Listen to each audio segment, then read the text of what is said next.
స్వాతంత్ర సమరయోధుడు మాజీ ఉప ప్రధాని బాబు జగజ్జీవన్ రామ్ జయంతి వేడుకలను తిరుపతి నగరపాలక సంస్థ కార్యాలయంలో ఆదివారం ఘనంగా నిర్వహించారు. కార్యాలయంలో ఏర్పాటు చేసిన ఆయన చిత్రపటానికి అదనపు కమిషనర్ శారదాదేవి అధికారులు పుష్పాంజలి ఘటించారు.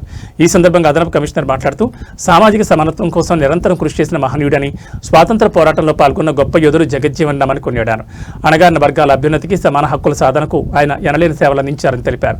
సమాజంలో వెనుకబడిన వర్గాలకు విద్యా అవకాశాలు కల్పించి సామాజిక న్యాయ సాధనకు ఆయన చేసిన పోరాటం ప్రస్తుత తరాలకు ఆదర్శమని తెలిపారు. సమాజ స్థాపనకు ఆయన చేసిన కృషిని ఆదర్శంగా తీసుకుని అందరూ ఆయన బాటలో నడపాలని పిలుపునిచ్చారు. ఈ కార్యక్రమంలో municipal engineer Tulasi Kumar, revenue అధికారులు Sethu Madhav, Ravi, DCP Khan, manager ACP Parvathi Priya, Haseem, veterinary officer Gunasekhar తదితరులు పాల్గొన్నారు.